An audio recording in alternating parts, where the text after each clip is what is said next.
It is 7 o'clock and we're going to go ahead and we're going to call the meeting to order. There is no public here, so we do not have any public comment this evening. And do we have, our next order of business is the approval of the minutes from the December meeting. Do we have a motion on the floor to approve the minutes? Okay, thank you. Thank you. And Laura, are you taking minutes? I mean, no, but I can. Do you need to? Yes, please. Okay. Thank you. Did you do it, Listen? No, I did not do it. Who took minutes? I think Mr. I J. think Mr. J did. Oh, Mr. Jaden. Yeah. Do you Okay. mind taking minutes? No, that's fine. Thank you. Appreciate that. So we're gonna get right down to business. And Mr. J is, maybe joining us online, but right now he is not here with us. And do we have an update for the marketing? We do. We are taking your recommendations from the last meeting and sending it to public affairs to finalize. So we should have it by the next meeting and ready to go. Thank you. And we also have, Mr. Dean Rose here, a representative from the Board of Education. So I want to introduce him. Do you want to have any comments? I knew that Mr. J may not be able to make it here tonight, so I wanted to have a board representative here. If you had any questions, or just share, anything for you guys, but I just wanted to be here.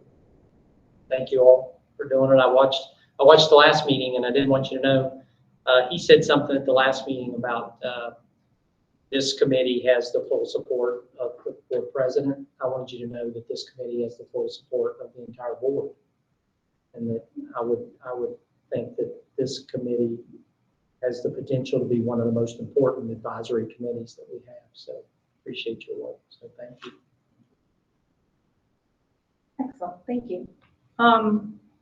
So we talked about the blueprint at our last meeting, and I think we had some homework to look at the blueprint.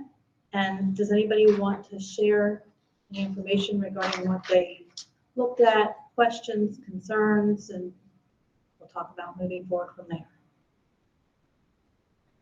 I mean, I just kind of looked at it, especially in regards for people who were also here last month, I guess, fill in with me, but we, if it wasn't clear in the minutes for anybody who was I think pretty much everybody. I wasn't here. Okay. But we did a vote last time of the 3 areas that we wanted to focus on. So when I looked at the blueprint, I tried to just kind of focus in on maybe some areas to help us get started with those 3 focus areas, which were on Monday. Safe, like secure buildings, and there was, I think, like cyberbullying, and we had like a whole clump, and then the third, food insecurity. Yeah. So I kind of looked at it from trying to figure out, because looking at the categories on the circle, where we might want to get started, and it seemed like there were some job responsibilities in there that I thought maybe we could get more information from at future meetings, especially like focusing on security.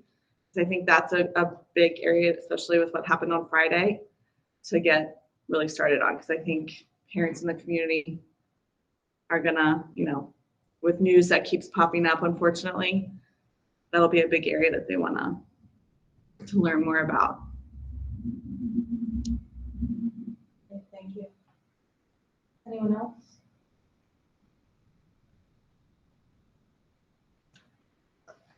From what I didn't get too deep in it. I actually watched the board presentation from Dr. Sergo, and it seemed like it focused heavily on, it didn't focus very much on any of the stuff that we were talking about, but more like teacher pay and early education, so forth, at least in the presentation. So I'm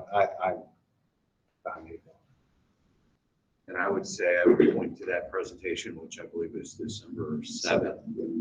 It's going to give you the really good details of the blueprint, a better understanding. I can certainly this evening give you a 30,000 foot viewpoint of the blueprint, but if you really want to drill down, the December 7th, and Dr. Serger serves as our liaison representative with the Blueprint.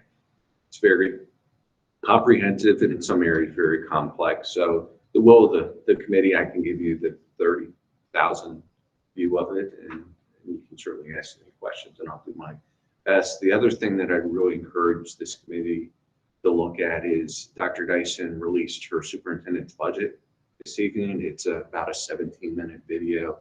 It's one of the best I've ever seen in my almost 29 years of education.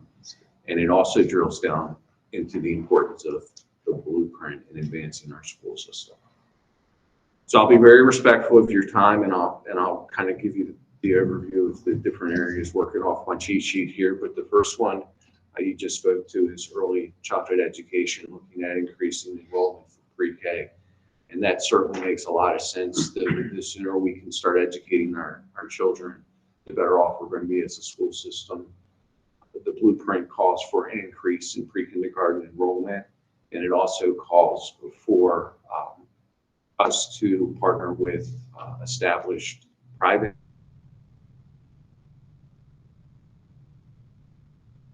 capacity to provide education for our pre-K students. What do you think is going to be our biggest hurdle at this point as we look to expand pre-kindergarten for our children in Frederick County? Thoughts? Paying for it, one. There's one really big one that, see if you can, and Mr. Rose, you cannot comment because you know the answer. It sounds like space. Space. Yeah. Space is going to be huge. I suspect we're going to have to look at some non-traditional avenues, storefronts. I've seen that ads, but we're going to have to look at different space, commercial space to house this.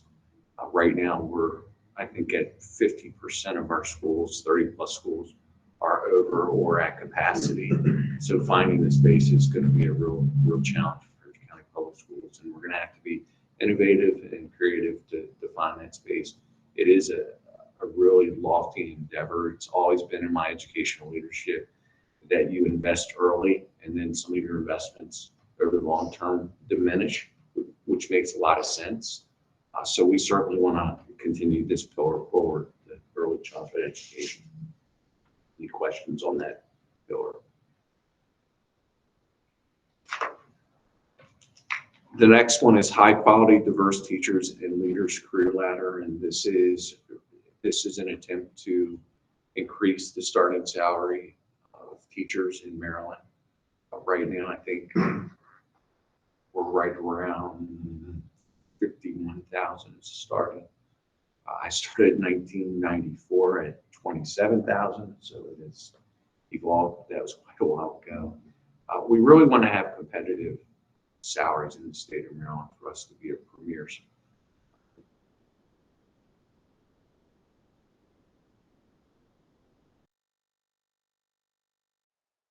To come and leaders to come to Frederick County, we have to have that competitive salary. And what is unfortunate in Maryland, we have 24 local educational agencies, and we're all competing against each other. And you can look to the east and the south, Montgomery County, Howard County, with them for starting salaries. Even look west to us, Washington County actually is at 53,000 the starting salary. So we're even competing west of us to bring teachers in. So this is really looking at one, how can we attract teachers to Maryland, because we know that we're going to have to bring them in from other states because we're not having enough teachers coming out of our education institutes at this point. So we have to look at a way to entice them. And once we entice them, keep them here. And that's not only looking at compensation, that's looking at workload, and it's looking at work-life balance, which, as you know, many times is very challenging for teachers. The other huge component of this is the National Board Certification. It's certification that teachers can earn. And once they achieve that certification, they get a $10,000 bump, which is really nice. For this reason, we've seen, I want to say 3 to 4 times the number of candidates interested in pursuing National Board Certification, which is exciting. What is also very exciting about this, if there's a school identified as a high-need school. The teachers that elect to go to that school can, if they have not national board certification, can earn another $7,000. So you're looking at $17,000 increase in pay. What's really nice about that, if you look at some of our schools that have significant poverty in them, we have turnover constantly of teachers and administrators. And if we can entice teachers to go to some of these schools that have some significant challenges and keep them there, then we know the quality of their education will increase. So that's another really key component of the career ladder, and allowing teachers to move across that ladder. Mr. Jay's trying to get in. Moving across that ladder to incentivize teachers to continue continuous learning will be very important. Questions about high quality, diverse teaching and learning? This is going to be really significant. I'm sorry, John. Just a clarification, the $10,000 and $7,000 you spoke of, those are not one time, those become part of your annual salary? They correct? do. So they're going to work towards retirement. I have a very good friend right now who's in his 26th year of teaching, and he's pursuing it because it, one, makes a lot of sense. You're going to get $10,000, but that also works towards your retirement, which is critical. The only thing that I really don't like this, it hits us against other LEAs, local education agencies, the Howard counties, the Montgomery counties, the Washington counties, the Carroll counties, because we're all going to be competing for a very finite number of teachers. And that's going to be challenging. Where do we sit relative to other counties in those bonus areas? And unpack that a little more, John. Like in terms of the certification, for example, is that $10,000? We give $10,000 in FCPS, what do they get in Montgomery County if they get a $10,000. certification? Same. So we'll be competing, and I think that speaks back to the workload and the quality of life balance. That's something that Dr. Dyson and I have really tried to focus on, is not only making it competitive salaries, but we want teachers to come here and feel they're supportive and have a quality of life where they're not having to spend 12 and 14 hours a day to do the job well. And that's going to be significant for us to moving forward. And speaking as somebody who lives in Frederick County but teaches in Howard County, I think Forgetting that, I have to be careful of what I say. no, you don't. You're fine. But I think actually more incentives towards that work-life balance is going to be really key. I Because agree. that's actually the biggest reason that teachers are getting burnout right now, especially with the intense needs and how much the double whammy of the lack of staffing is really affecting the teachers who are still there. They're not getting the close adult support, the special ed support. So that's the big key, I think. So And it's hard to attract substitutes, so that's compounded to bring in substitutes. So these are all factors that we're going to have to certainly tackle in the coming months and years in order to make Frederick County Public Schools a premier school system. I think we're poised to do it. That's the real encouraging piece of it. We're seeing, believe it or not, a lot of Howard County, Montgomery County public school teachers wanting to come to our district because they've heard that it is an intense focus of ours to look at work-life balance for our teachers and our administrators. Are we looking to see how other counties do that? We haven't examined it deeply, but the benefit of it is I spent 12 years in Washington County, so I know the intensity that they bring. Dr. Dyson spent 23 years in Montgomery County, so she has that piece of it. So we can kind of compare notes and look at the different expectations that we place on our educators. But that's probably a good idea, John, is just to look at what some other school systems are going to address it. I don't know if that's been a push in Howard County or not. it is, because I mean, we all know that we're competing, and there's just not enough teachers. But I think one thing that I think that could be really looked at is like PDS programs and teacher training programs, because the more you partner with universities and making sure that the new teachers are trained and ready to come in and train so that they're willing to stay past their first few years. So I think Frederick partners with Hood College and McDaniel, McDaniel. Frostburg, Mhm. Shepherd. So I think really building up those programs is a big part of it too. And Because then that, you have and then giving them incentives for like first interviews and stuff like that. So that their internship year becomes almost like their first year teaching in some ways. So they're kind of already ingrained in the school system. I think that's really helpful. that's a great point, Lauren. We've looked at extending our teacher induction from 4 days to 6 days, just to give them more time and experience and to be in their buildings. We're also looking very carefully at mentoring. You know that new teachers need mentoring, and they need somebody to work through some of the challenges of being a first and a second and a third year teacher. I think that's actually where Frederick does really well. I That's what agree. I've heard. I Our don't think induction program. Howard is- County does not do that. And I know from my friends who teach here, that's been, the mentoring program's been huge. It is. Our third pillar is college and career readiness, and something that I feel is very exciting from an equity standpoint is we're now paying for any student that is dually enrolled with FCC. So that breaks down all the barriers where if you don't have the financial means to attend and you get dual enrollment credits, you can now do it because it's going to be paid for, your tuition, your books. That's really exciting. The college and career readiness goal also looks to expand CTC opportunities. Once again, what do you think our number one limitation is to expand CTC? Space. And once again, we're going to have to be very creative and innovative. We have a waiting list for CTC. We want to expand it considerably, but finding the space has proven difficult. In Frederick County, it's not easy to come by space, but we certainly, through this pillar, we want to help students find a pathway that they can be successful, whether it's going into a career upon graduation or entering into a college. We want to give them all the tools and access so they can be prepared to do that. I think it's really exciting that a Frederick County student can graduate from high school with an associate degree at this point, which is one, incredible that it positions them to then enter into college almost as a junior. And that impacts certainly a lot of the debt that goes with college tuition. So we're really excited. I will brag that Frederick County Public Schools is a frontrunner in dual enrollment. I want to say right now, we'll probably have the most students in the state that are dually enrolled with FCC, and that's just something that is great. Having an 8-year-old, knowing that she can get half her college experience and take it out of my pocket, not take it out of my pocket, is really exciting.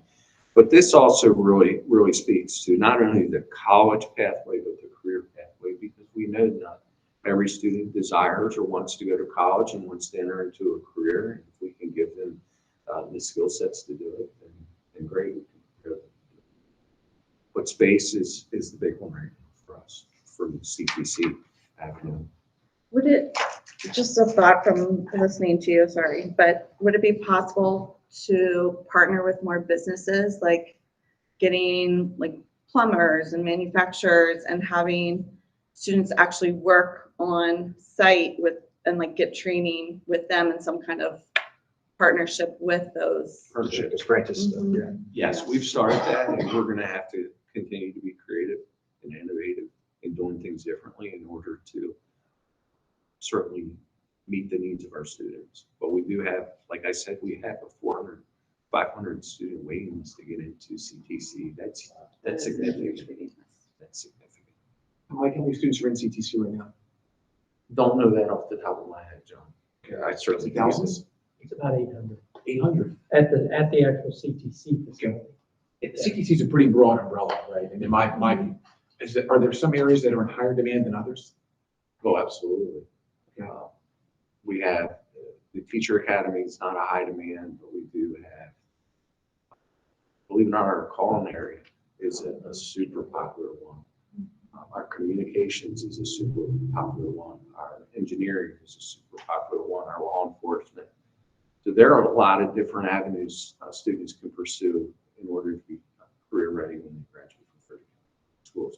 But there is a significant need to grow it and provide those opportunities.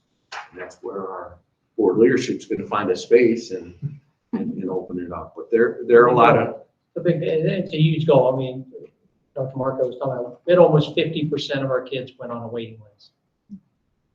And what that I'll always share with people is that tells me though, there's a lot of people that don't even apply because they realize. So 50% is the low end.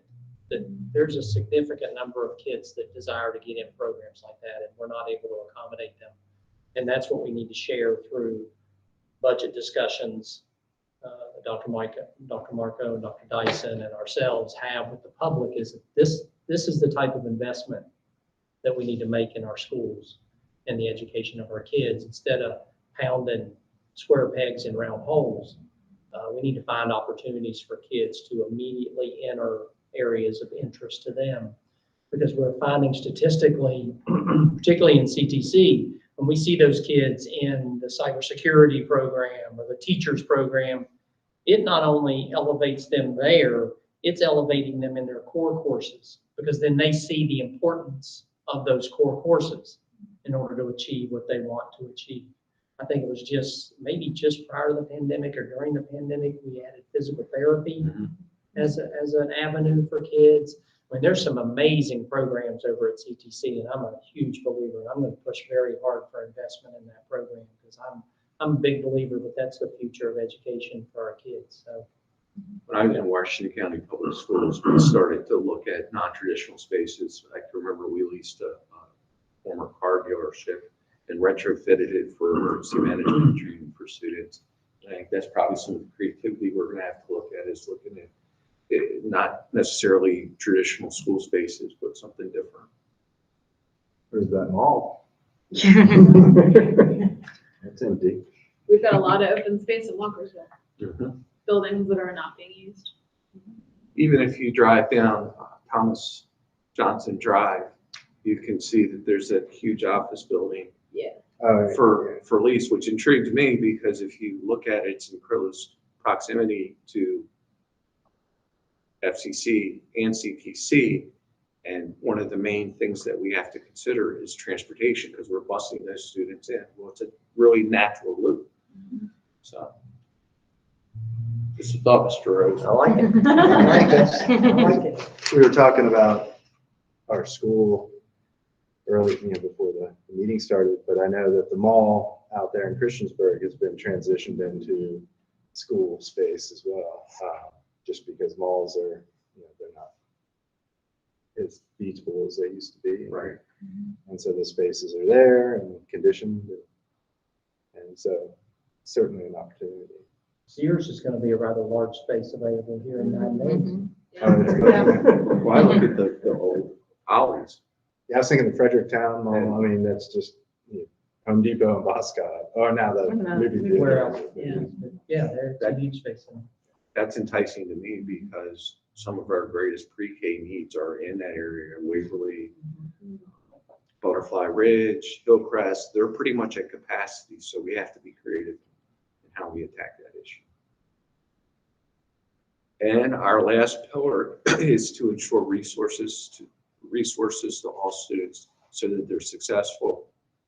And this is just making sure that we continue to expand our resources for students of poverty, English learners, and making sure that our schools have what they need to help every student be successful, and ensuring that the schools that have some of the greater needs have the resources, and expanding Title I funding, and just looking at some of the behavioral health needs in our schools. All these things, special education, that we need to continue even more so than ever because of the pandemic, continue to really take our resources and be very strategic and maximize them at our schools in order to ensure that our students with disabilities, our English learners, our students coming from poverty, all are being very successful, and ensuring that we close that achievement gap that we so often see it in our marginalized students, or our students from poverty, or our students with disabilities, which is going to be an extreme effort moving forward for this school district, and I think for school districts across the nation. So that's my quick overview of the blueprint. If you want to go deeper, I would really suggest December 7th, we could always ask Dr. Sergo, who is an expert, to come if there's greater interest in this topic. I just, like I said, gave you the 30,000. Hi, can I be heard by chance? Mr. Day. You can hear me? Oh, great. Okay, wonderful. Hi, everybody. Hi. Hey, so sorry I couldn't be there in person. It's probably for your best interest. I recently came down with COVID last week, and I'm on the tail end of it now. But just for everyone's safety, it's best that I just finish out my quarantine and get back to it later on. Also, some other things going on with the family. So, Dr. Marco, so good to see you here today. Happy New Year to you, to everybody. So with the blueprint, I'm so glad you went over it with the team. They actually had some homework to look at it. I hate to sound at homework, but they had some homework to look at it over the break too. So our goal with it is to understand. We discussed it, and we made great strides in December. So the goal is that we're looking at everything as the county is as well through that blueprint lens. As kind of like our lens looking at everything going forward based on state law. And so the committee is really focused on looking at the feedback from the community and how it pertains to our policy review and suggesting policies to be reviewed. So I think the next thing we really want to do would be great is actually hear from staff. I'm not there in person, unfortunately, so it's a little bit less of a touch. But those who are there, what I would love for them to do right now in terms of feedback with you about the blueprint and follow up to that is that we could kind of get the Marco kind of from your lens, council members, our last meeting. So he can kind of see and get a taste for what we're looking for. Because what we need to have staff come in, I would think starting with Ms. Cannon, to have her present to us how we go about reviewing policy and recommending policy to be reviewed sooner. And then going from the feedback we've got from our community members to recommend policy changes. So we kind of want to be informed on certain issues. And so there was a list of things we made that kind of came to the forefront. I think safety was the biggest issue came up. The top two were safety. And so we're looking at really want to hear from staff on issues that communities bring up to us. We want to hear back from staff in those areas. And then we really wanted to hear back from Ms. Cannon in terms of how do we begin to approach her and connect with her by recommending policies for improvement and for review. So council members, this is kind of your chance to kind of bring Dr. Marco up to speed to where we were last meeting. So I can see a few in the room. I can see from the camera, you were there last meeting. If you would kind of just take this time to kind of feedback and dialogue with Dr. Marco, kind of bring him to where we were last meeting. If that makes any sense. Yeah, we shared before Mr. Marco went into talking about the overview. We talked about how we narrowed it down and voted on our 3 focus topics. Mm-hmm. We wanted to start on, and that's how we kind of led into going the overview. Wonderful. Okay. Well, then I guess from there, Dr. Marco, we're asking for staff support and kind of getting us up to speed on how we engage in the process of getting policies brought for renewal and connection. And I know Mrs. Now spoke to Mrs. Cannon this afternoon. If you wouldn't, Sabrina, mind giving us an update on where she is and her availability for the next meeting. So Jamie Cannon is our chief of legal staff, and she is scheduled to come to our next meeting to talk about policies, regulations, and what they mean, what the differences are, and then looking at change and how could we make recommendations in a way that the policy committee can then review and look at those items for possible change. So she'll go over, she has a presentation that she'll be providing to us at our next meeting in February. It seems like most of our focus areas fall under the 4 ensure resources to all students, closing the achievement gap. Is that true? When we focus on like building security, cyberbullying, and food insecurity? I would say that would be the natural fall in place when we look at behavioral health, special education service, English learner services in our community schools. Yes, absolutely. So I'm looking at that one. I didn't, because it looked when I was looking at it that there were staff members that were kind of in charge or overseeing each of the different areas. So would it be possible to have somebody who's focusing on those, just come and give us an overview on Absolutely. where we are with building security, maybe another time, because obviously, another time looking at cyberbullying, like maybe curriculum stuff that's already in place. I think it's nice to start with the overview of the policy, how to Yeah. get policy enacted. And then their subsequent meetings talk about these individual topics. And if overlap, they can be more than. That's actually wonderful. I love that question you asked, Lauren. That was actually my mind was going in the same direction. So you said, if I heard you correctly, you said pillar 4 was the one that you said we're looking at mostly? Yeah, I think our three focus areas seem to fall under pillar 4 the most. Okay. And When I that's gonna, looked at it, am I right that there seemed to be, like I saw like Dr. Cooley's name under one, like there are different people who are focusing on the pillar. So I didn't know if we're having Ms. Cannon come, because we obviously just need to understand how the policy works, but if we could also get a better understanding of what is currently in place for building security, so that then we can look at what recommendations.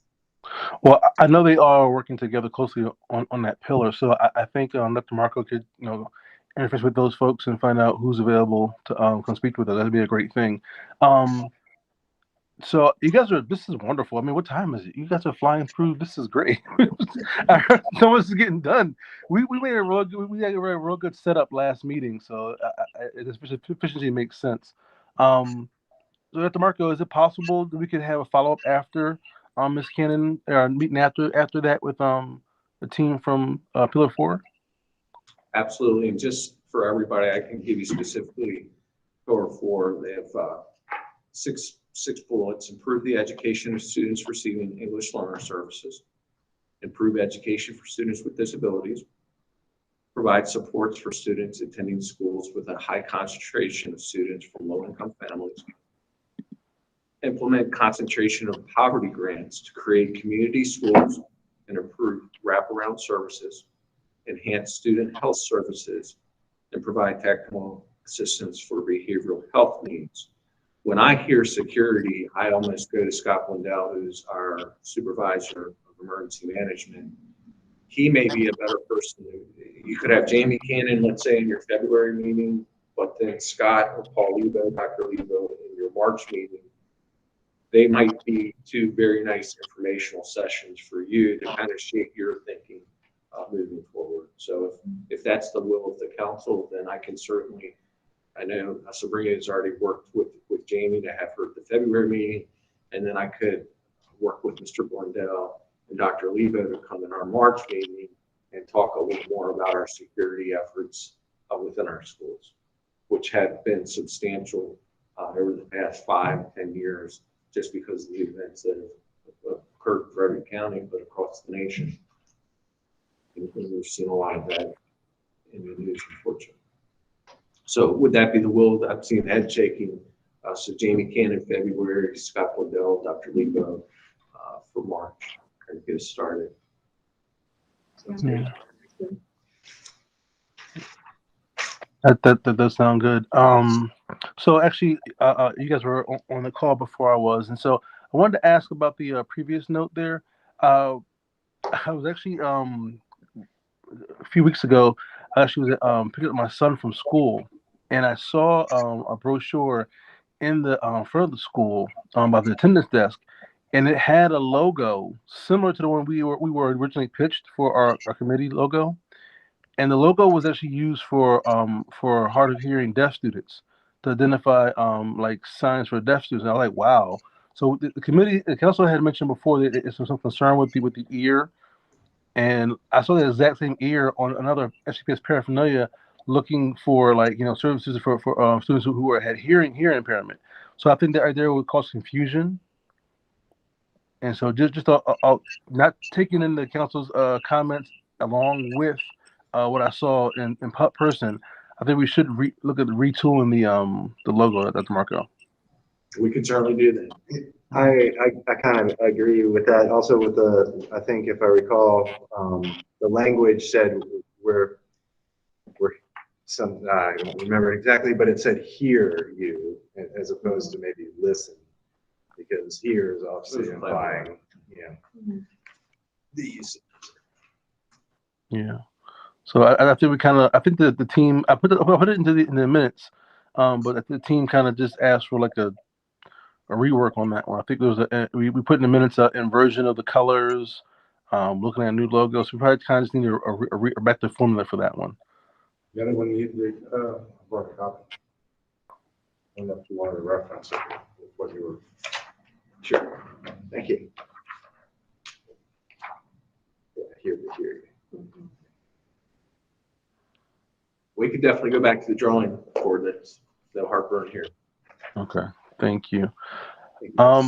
So then I know there was something Sabrina mentioned before about the bylaws and our meeting setup. So I think we should add the bylaw review to our next meeting. Okay. The bylaws have not been updated since 2017, I believe, and it says it should be updated every 2 years. So we may need to review the bylaws since the committee has just reinitiated somewhat recently. We need to renew the bylaws and take a look at making some changes. And we need 20 days notice to make those changes.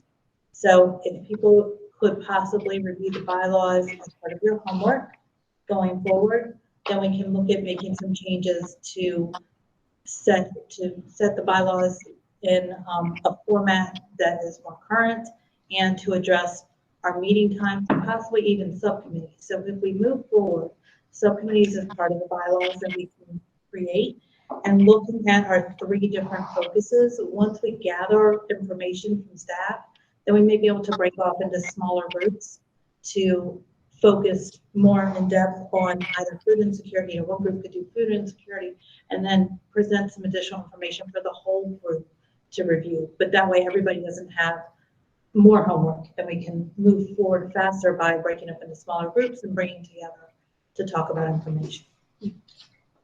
So it's something that we can look at within the bylaws about our frequency of meeting and addressing, maybe we meet, again, we have to check the bylaws. Is it monthly right now? But if we do a subcommittee, could we possibly go every other month for people to gather and then come back for a group monthly meeting at a later time?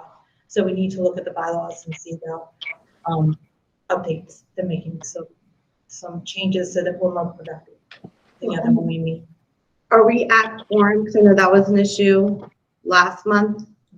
Are we able to approve minutes and stuff with our current number? Do we need to look at replacing some of our members that resigned? We may have to look at that. And again, the wording for quorum in our bylaws right now wasn't very clear. So clarifying that, does that mean, a certain 50%, 51%? What does quorum actually mean? And then again, going forward, how do we replace membership when people leave, and what's our timing for that? So all that should really be specified more within the bylaws and things we should be looking at. So what I can do is I can send you copies of bylaws from some of the activities that have more current bylaws, and that way we can see the framework and then possibly look at that same kind of framework for moving forward with the CAC committee.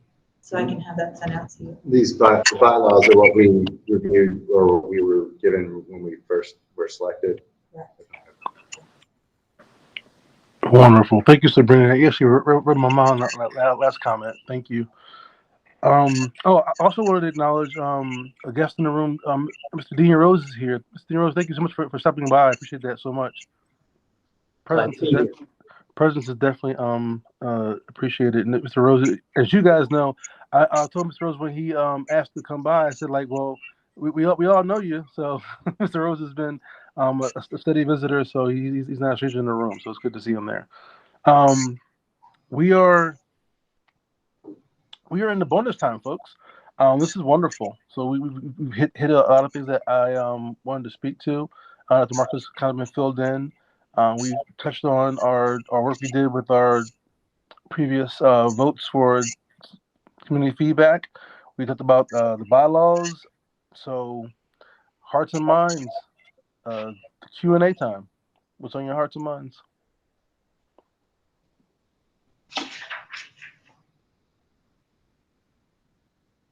Question about, you were talking about some of the different priorities and things that we're working on as a county.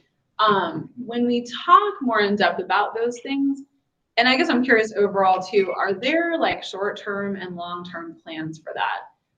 Specifically talking about the staffing issue. I mean, I'm in 3 of our 5 Walkersville area schools every week, at least every week, if not more. And the staffing morale is definitely an issue. We have like the best staff in the county, no offense to anyone else. Our teachers are phenomenal and our leadership is excellent. But we're losing them. So when we talk about, efforts to, look at salary and being competitive and work-life balance. And I almost feel like, and this is true across the board, not just in education, but in a lot of different areas, this after pandemic thing, some people say, well, when can we stop talking about that? I don't know, probably not for a long time. People are almost still in a crisis mode sometimes. And I feel like with our staff, because we don't have enough staff, we don't have enough subs, so they're subbing, and getting paid for that was a great addition. That was a huge plus for them. The little bump in pay they got. But we need to look at the long term. How do we attract and retain excellent teachers and leaders? But also, what can we do in the short term to kind of shore up the edges a little bit and make sure we don't lose more of our staff? Do you know what I mean? So I'm sure you guys are having those conversations, but I would be curious to know more about those kinds of things too, when people come to talk to us about, different things that are going on at the board level. Last spring, I had the opportunity to visit about 60 schools and just sit in the faculty room and listen to staff members. And the common theme, which scares me to this day, is much of the conversation was, Mike, I have 3 years till I can retire. I'm counting the days. Mm-hmm. That was pervasive in every school, which scares me, because if we don't have quality educators, then we're not going to have a quality school system. When you speak to that, in my mind, the leaders that can figure out how to make teaching and reading as simple as possible are going to win the day. Because as educators, we're terrible at making the job as complex as possible. Instead of looking, what can we take off? We take off school-based. What we have done, and I say we, public educators, is we just continue to heap things on the plate. And the more we can simplify the job and provide them adequate time to do the job, class size, those things, that's going to help us get to where we need to. But we have a lot of work, and you probably hear similar things in Howard County. It is, it's across the board, and it's really not salary anymore that is the big deciding factor. It is just burnout rate. Yes. Because the number of hours are crazy. The amount of children that have been traumatized by the pandemic is overwhelming. So the job went from being like hard, but we love it, we're passionate, to I don't know how to do this every day. But try to brainstorm ways to solve problems in a mutual way. For example, I know we've talked about with field trips not being consistent, okay? But it's also on the teachers and the department heads, and it's up to them what to do and if to do it or not, and all the logistics, and it's just more work, okay? So if that's what parents want them, and they want it to be fair, and they want, they got to go to Annapolis for 4th grade, why didn't we get to do that? So what if we try to think of solutions that are gonna double dip, essentially? Like, can we hire an administrative person to handle field trips for an entire school, or I don't know, like, how much time? Maybe it's 4 schools they can handle at a time. Just handling all the field trips, and maybe they go on the field trips. I don't know. And then the teachers don't have to deal with it, but people are happy, kids are happy. I'm just trying to, No, I think you're on the right track. I Brainstorm think as much that we can wins. take off the workload, but at the same time provide support. Like, so I don't know if, because one thing that I see is like, there's a lot of new teachers at some of the schools because there's been a ton of but then the administrators have to do all of those observations as well as handling behaviors and making those teachers feel supported. And then if they're in an central office, are they supporting with some of those observations as well? Yes. Are we able to hire more like behavior support staff, more counselors? Like, You will see that in the budget. okay, good. Do you do annual climate surveys for the staff and faculty? We do. And that data is, the board sees all that, the results of that? We traditionally do so. This will be a huge, what we're speaking about right now will be in the next decade, a tipping point for public education, unfortunately. We can't hide from it. We need to address it head on, but part of it is bringing back the reverence for educators that has slipped away for whatever reason, societal. If teachers are not as revered as they used to be, or respected, and they're not treated the same way. And that's a societal issue, I think. Yeah, the pandemic didn't help that either. So. When I wonder, putting the parent role on if they're, because I think you're thinking of ways to take off from the teacher workload, because if they're focusing on supporting students who are experiencing high trauma and then just trying to get through making sure they're teaching, things like field trips. But I also think if we get the PTAs and some of the parent organizations in to support more, the issue, of course, is the traditional PTA is like the stay-at-home soccer moms that's not the typical family today. So there aren't as many people who are able to volunteer during the school day. But if we are kind of looking at, and I think the PTA model needs to change because they're starting to lose membership and stuff too. But I think that is with our role as community liaisons, how can we get more people involved, even just speaking up about the budget? Just going to the county meeting and speaking in defense of the educational budget, and that Frederick County is one of the wealthiest counties in the state of Maryland, but we're second to last with funding our public schools.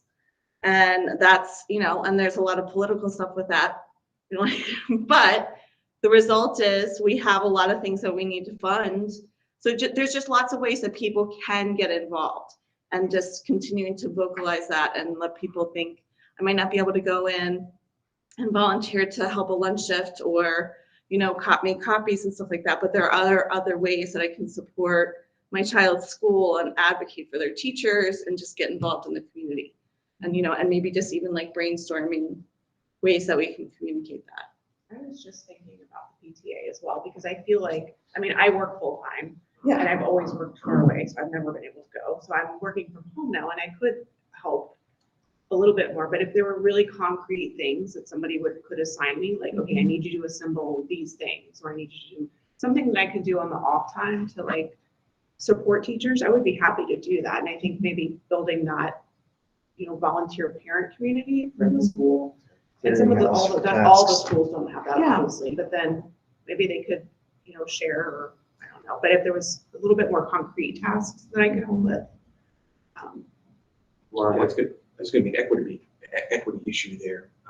Yes, that's. For example, Hillcrest doesn't even have a PTA. Parents just aren't. They're not. Well, I think a lot of schools are actually in danger of losing their PTA in general too, because again, I don't think the old model reflects what most families look like today. So a lot of families, I think, feel like they can't volunteer for PTA meetings or PTSA, whatever it becomes middle school and high school. But that's what I think could be revamped. Obviously, that's thinking big, but I think if we focus more on how to just get more community involvement, I think on a lot of the things we talked about with the blueprint, like if you get just the community involvement, whether they have kids or not, businesses supporting the school system, businesses sponsoring things, businesses who might have space available to lease. Like there's just lots of ways that we're so busy that people aren't aware of very simple things that they can do that make a big difference.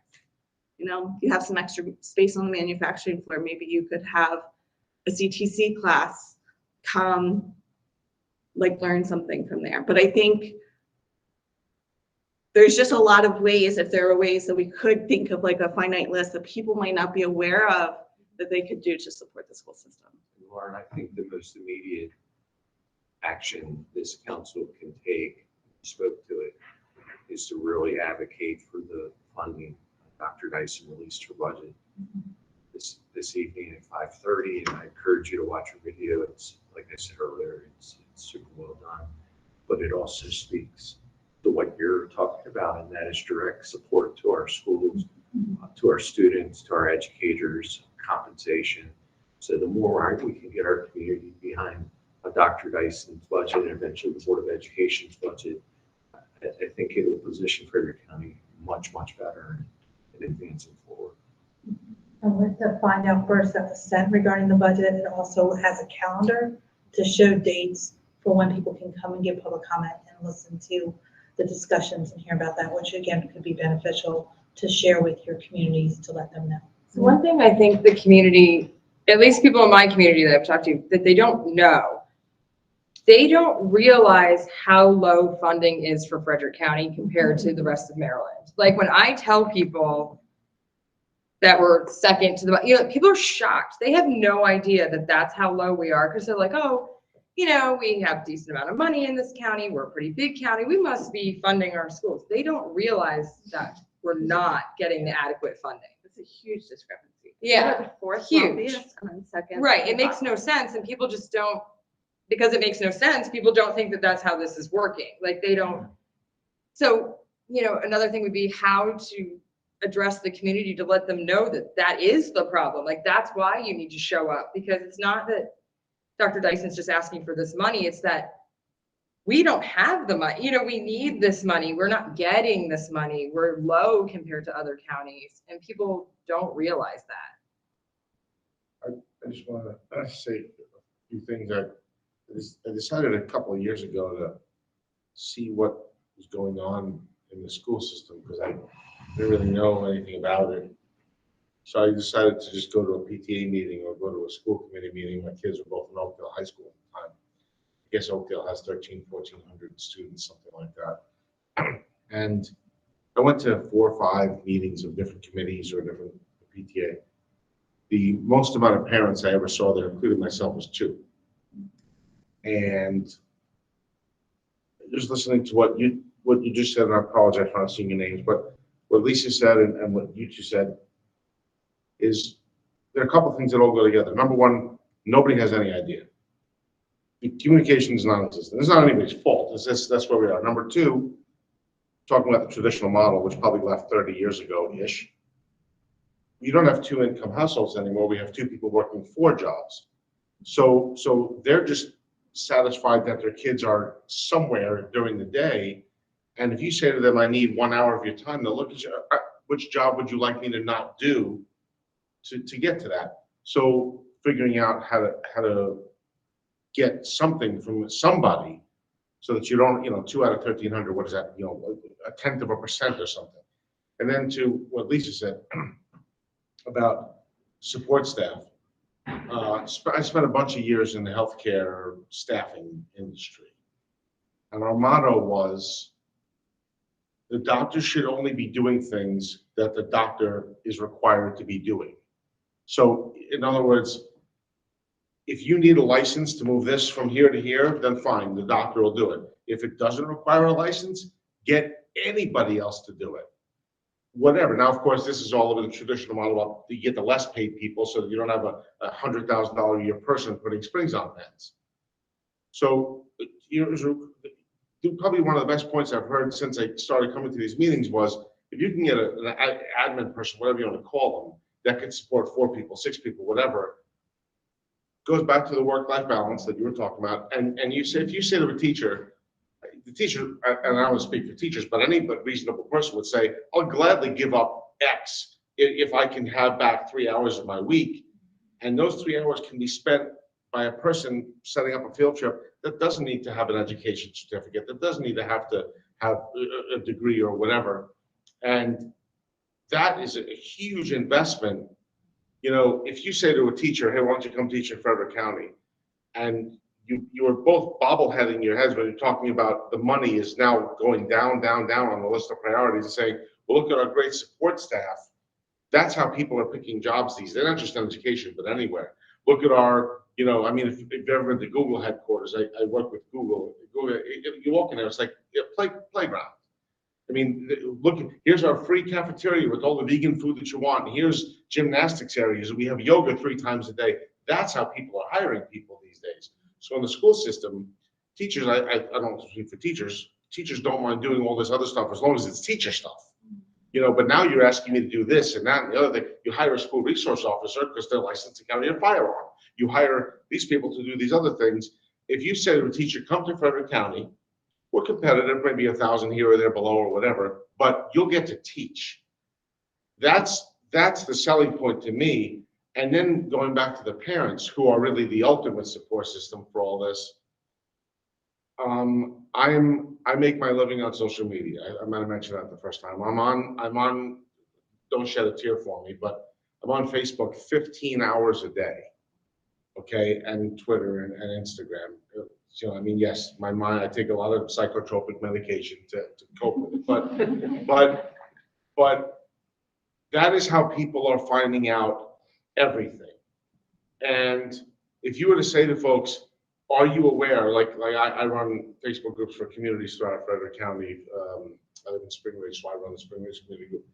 If I were to put up there and say, just out of curiosity, which I will do tonight when I get home, how many people realize that Frederick County is among the 2 or 3 richest counties, or however you want to call it in the state, and among the 2 or 3 lowest paid for educators? Just curious how many people know that.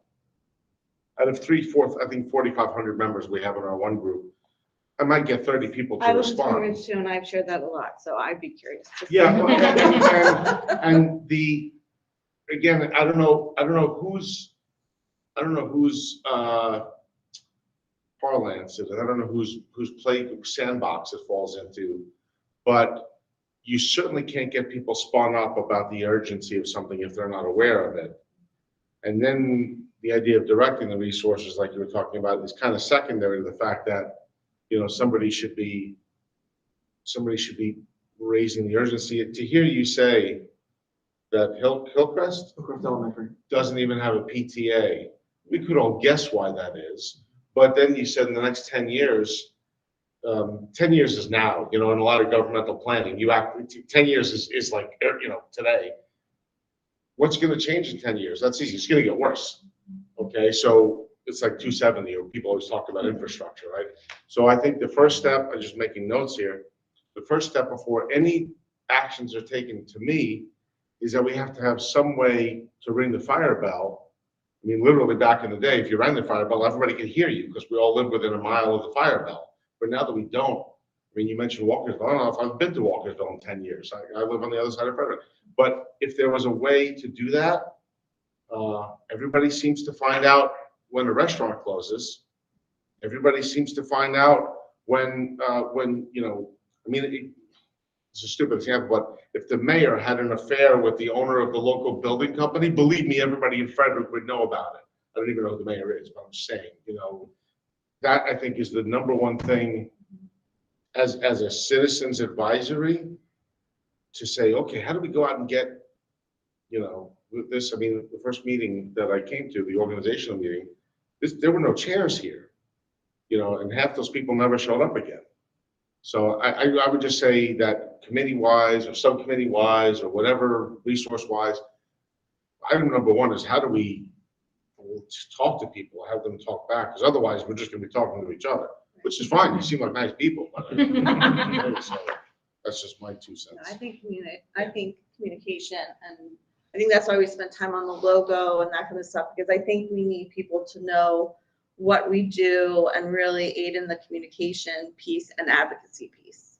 Because I think it needs, yes, we need people to be more than just.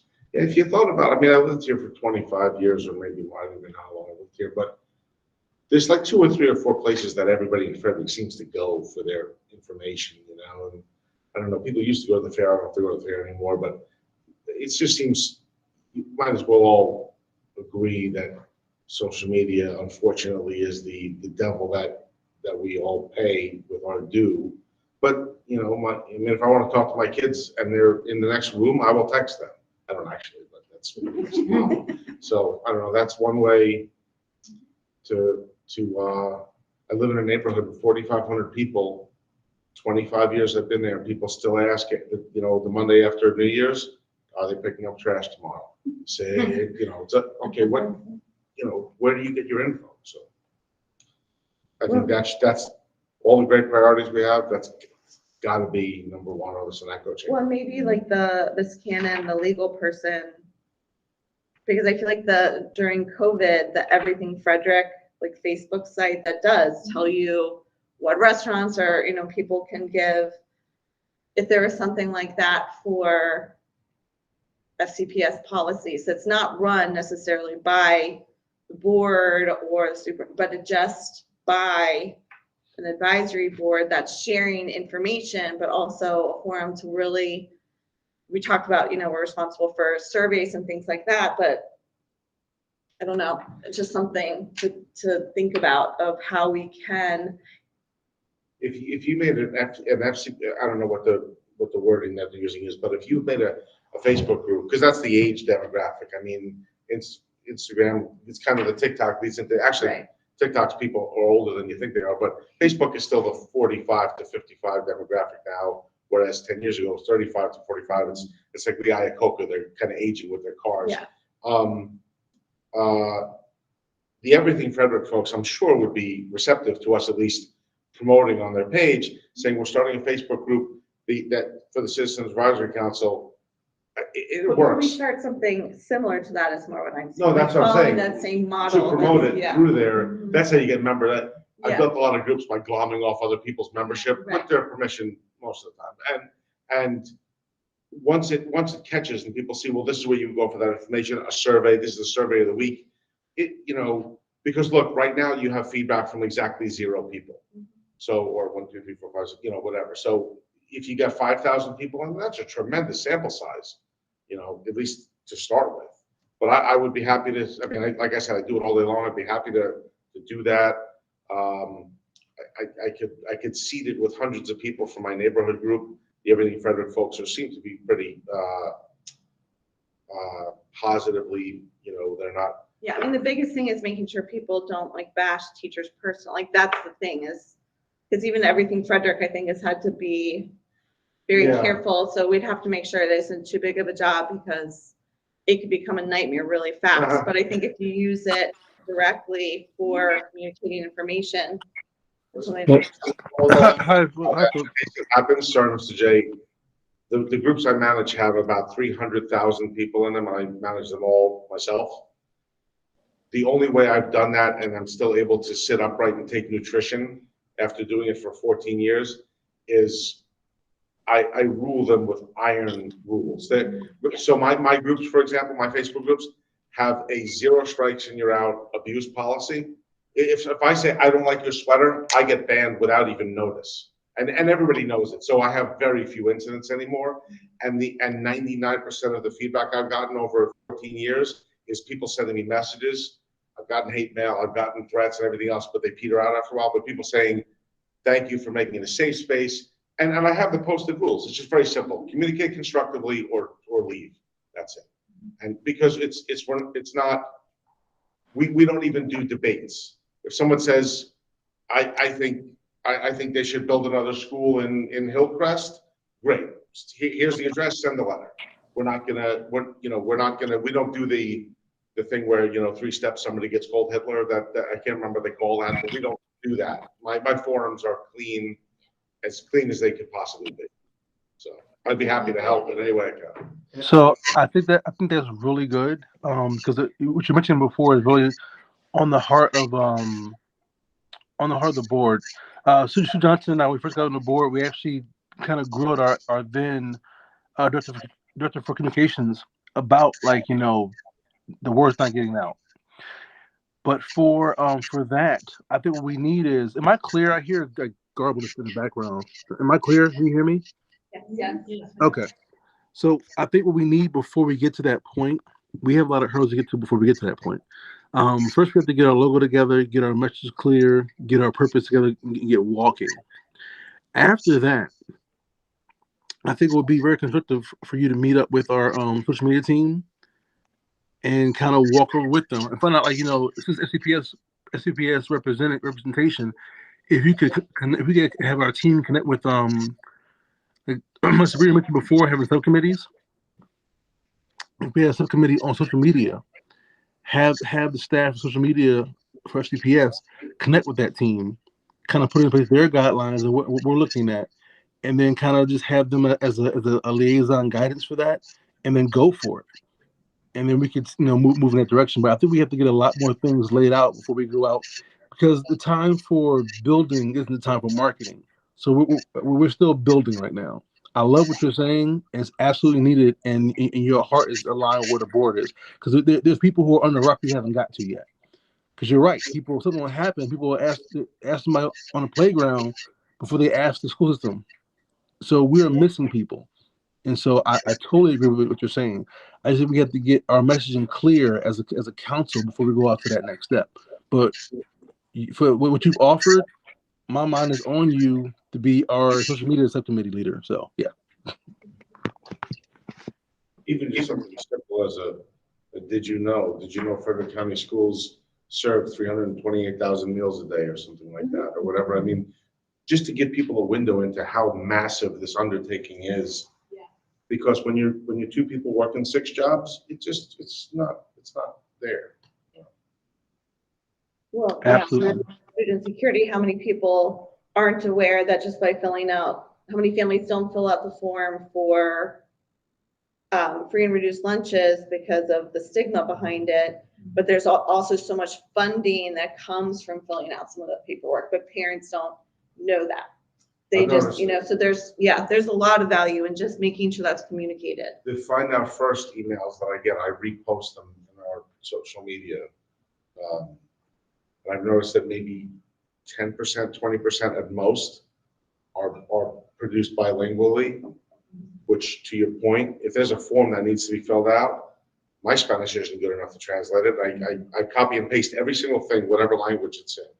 But sometimes I'll read a form that comes out, make sure you fill this out, or in the summertime about, are you new to the school system? And it's in English only. And I'll just say to myself instinctively, boy, I'll bet you there's people seeing this that just have no idea. I mean, that's maybe a commitment to every find out first being bilingual. I mean, that would be it. Why don't I suggest we have February outlined, we have March, maybe public affairs comes in April and gives you an overview of some of our initiatives related to communication, and then you can maybe give them some feedback and input into what you're seeing and hearing. So is find out first opt in or opt out? It's opt in. Opt in. So is there a way to make it opt out where if you have a kid in the system, you have to get this communication, or you have to make the choice to get out of it?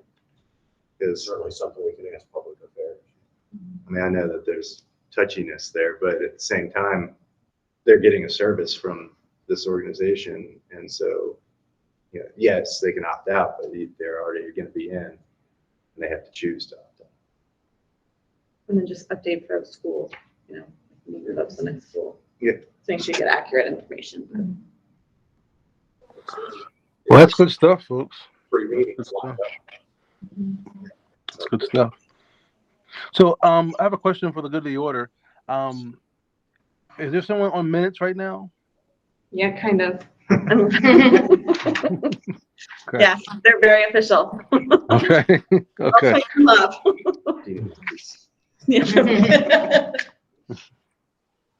Yeah, so I'll talk about the process for that, if you can send them to me, then I'll get them to the right person. Okay. Sure. Thank you. So, thank you all. We want to be cognizant of everyone's time. We appreciate your commitment to the committee and your voice. And again, share with those that you know that you can connect with, especially about the budget right now, because that is the hot topic and how we can support our schools. And did you know, or is a great way to lead in to that. So thank you all. Can I plant one seed here? Because beginning tomorrow morning, there will be a groundswell of negativity. Because we all know that negativity always outpaces positivity 10 to 1. You're in a service organization, you know you get 10 complaints versus 1 compliment.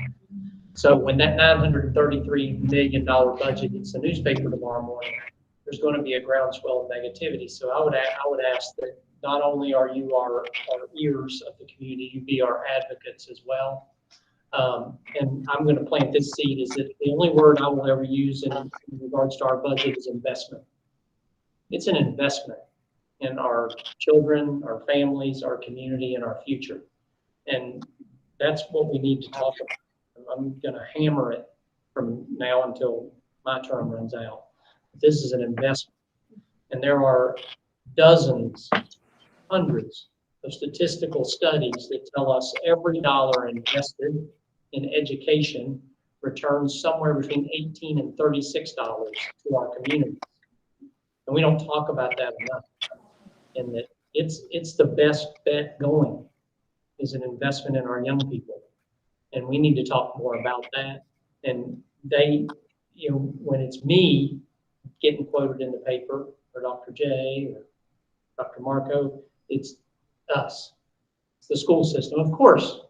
So we need more of the public to get educated on what this investment means to our kids in our community so that people can speak intelligently when it does hit the paper and people do comment on Facebook and comment on the comment section of the newspaper that this is an investment in our children.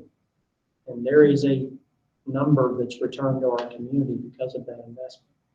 So I would ask that you not only be our ears, but you also be our voices. And is there a way to, like in that vein, to let people know, yes, that sounds like a huge number, because people hear that number and they're like, wow, that's a lot of money. They don't need that. To compare it to what everybody else is getting. Nobody likes to see that everybody else is getting more than what they're getting. To compare it to what other school systems in the state are getting. Because that's what I think I said a few minutes ago. People don't see that. They don't know that. And when they hear it, then they're like, oh, well, we should have that money. When at first they might have been like, I don't know, that's a lot of money. But then when they hear everybody else has more money, they're like, oh, why don't we have that? Who do we talk to? Why don't we have that? Like, is there a way to I'm sure FCPS doesn't want to go out and be like, hey, we don't have the funding everybody else does. Welcome to FCPS. I'm sure that's not what FCPS wants to be posting on their social media. But I think that people really respond to hearing our school system isn't matching up with what everybody else is getting. And that's going to get people to the meeting, which I know we said was a priority. So how do we do that? Split it up by the per student Right. ratio, because obviously we're not all the same size, but I think when you look at how much Frederick's spending per student compared to the other counties. Yeah, that takes the sticker shock off the $933 million. Yeah. I would also argue that we also need to be prepared to argue this is a global issue. This is a national issue. Congressman Trone spoke at Frederick Health today, and he talked about that we are at a critical time in healthcare and public education in which our current status is unsustainable. And it's frightening. And that's the thing we need to talk about, is that it's unsustainable in the situation we're currently in healthcare and in public education. And this is not just kind of comparing ourselves to Montgomery County or Baltimore City, because they get so much, quote unquote, so much more than us per pupil, but they need more too. Right. If you visited Baltimore City schools, you would understand they need that funding too. And that this is a national issue that as a whole, and I've had these discussions when I've gone to Capitol Hill to talk to people like Congressman Trone, is that the federal government is going to need to step in. We have a finite amount of money. Our county executive, what goes along with growth, the way Frederick County is growing, is difficult decisions have to be made in regards to infrastructure and all the services that go along with a extremely fast growing, county. None of our property taxes money you pay in property taxes comes nowhere near what you get in return for infrastructure, education, police services, all of those things. People don't understand that that's a loser and that we need investment and we need to do more of that in Annapolis and in Washington, D.C.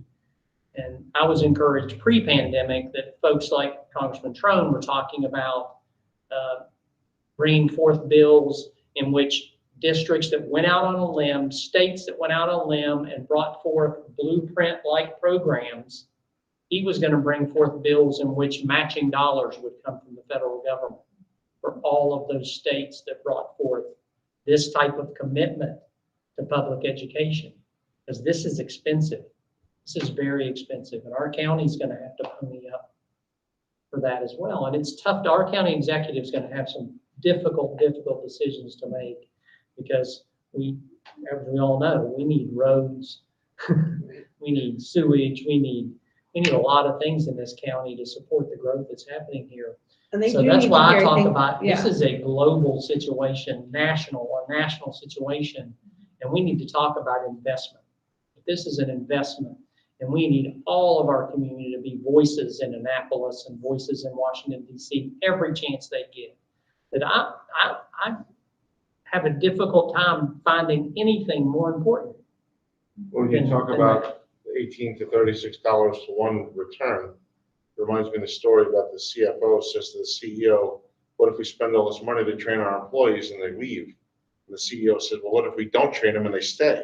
You know, I mean, if you have an undereducated generation, they're not going to Venezuela. They're going to be here, and they're going to be having less healthcare coverage, but more needs. They're going to be having less education, but the same demands. They still have to eat. So I find it, and your idea about doing it per dollar is a great idea, because on a comparative scale, if you have any pride in your county, which I think most people have pride in where they live, who wants to be the tail end of anything? Right. You know, so. But I also do think, because before COVID, I actually went to the county budget meeting to speak up on Dr. Albin's budget at the time. And the only people who spoke, I think, were somebody from Dr. Albin's office, the teachers union, and me. And I was just there representing parents. But Jan Gardner, was the one running the meeting, and she's a supporter of education. Our current county executive, they are supporters of education, but they need people speaking up, supporting it, that are not political or not politicians, so to hear that there is a support for education. And it's an easy way to, because I hate speaking, believe it or not, in front of adults. I'm great in front of kids, but I'm passionate about it. And I think when people see that they can speak up and advocate, I think it goes a long way. Great comments, lots of work to be done, and I'm certainly excited to be a part of this group. Thank you so much for your time this evening. Thank you, Mr. J. Thank you, everybody that was here this evening.